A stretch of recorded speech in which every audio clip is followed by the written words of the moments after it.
नमस्कार मंडळी.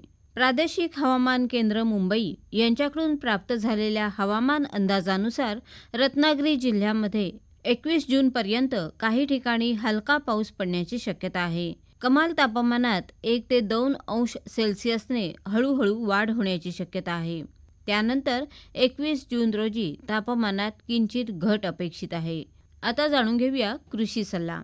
मंडळी, भात रोपवाटिकेच्या वाढीच्या कालावधीमध्ये कमी पाऊस किंवा पावसाचा खंड पडला असेल तर पर्जन्यमान आणि जमिनीतल्या ओलाव्याची उपलब्धता लक्षात घेऊन गरजेनुसार नदी, नाले, विहिरी, शेततळी किंवा इतर उपलब्ध जलस्रोतांचा वापर करून संरक्षक सिंचन द्यावं.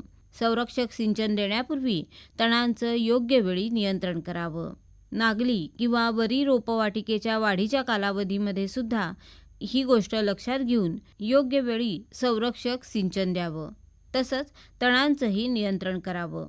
मंडळी, खतं देण्यासाठी आंब्याच्या झाडाच्या विस्ताराच्या आतल्या भागामध्ये 45 बाय 60 सेंटीमीटर रुंद आणि 15 सेंटीमीटर खोल वर्तुळाकार चर खोदावेत.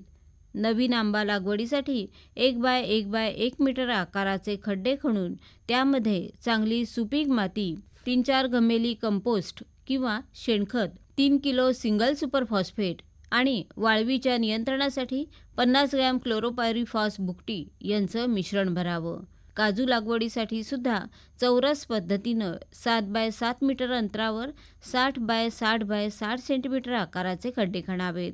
खड्ड्यामध्ये वरची सुपीक माती, 2 घमेली शेणखत, 1 किलो सिंगल सुपर फॉस्फेट आणि वाळवीच्या व्यवस्थापनासाठी प्रत्येक खड्ड्याला 50 ग्रॅम क्लोरोपायरीफॉस ही भुकटी मिसळून मग खड्डे भरावेत. नवीन सुपारी लागवडीसाठी 60 बाय 60 बाय 60 सेंटीमीटर आकाराचे खड्डे 2.7 बाय 2.7 मीटर अंतरावर खणावेत. या खड्ड्यांमध्ये उपलब्ध पालापाचोळा, 20 किलो शेणखत किंवा कंपोस्ट खत, 500 gram single super phosphate, 60 gram 5% carbaryl powder आणि चांगली माती यांचं मिश्रण भरून मग लागवड करावी. मंडळी, नारळामध्ये खतं देण्यासाठी झाडाच्या विस्ताराच्या आतल्या भागामध्ये वर्तुळाकार चर खोदावेत. तसंच नवीन नारळ बाग लागवडीसाठी 2 ओळींमध्ये 2 रोपांमध्ये 7.5 बाय 7.5 मीटर अंतर ठेवून मग लागवड करावी. 1 बाय 1 बाय 1 मीटर आकाराचे खड्डे खणावेत. पावसाळा सुरू व्हायच्या सुमाराला खड्ड्यांच्या तळाशी पालापाचोळा टाकून त्यावर 10 किलो शेणखत किंवा कंपोस्ट खत टाकावं. पृष्ठभागावरची सुपीक माती, 2 किलो सिंगल सुपर फॉस्फेट याचंही मिश्रण भरावं.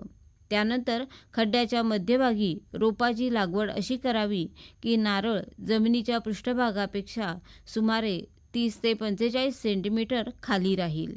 नारळ लागवडीसाठी जून ते जुलै हा अतिशय योग्य हंगाम आहे. प्रति एकर सुमारे 70 रोपे लावता येतात. मंडळी, आता जाणून घेऊया पशुसंवर्धनाविषयी. तापमानामध्ये काही प्रमाणात वाढ असल्यामुळे पशुधनाला दिवसभर पुरेशा प्रमाणात स्वच्छ, ताजं आणि थंड पिण्याचं पाणी उपलब्ध करून द्यावं. उष्माघाताचा ताण कमी करण्यासाठी 1% गूळ आणि 0.5% मीठ यांचं द्रावण स्वतंत्रपणे तयार करून चाऱ्यावर शिंपडावं. तर मंडळी, हा होता हवामानावर आधारित कृषी सल्ला. नमस्कार. आज आपण ऐकलात हवामानावर आधारित कृषी सल्ला. वाचन केलं होतं गायत्री भरणकर यांनी आणि सादर करते होते विवेक वानखडे.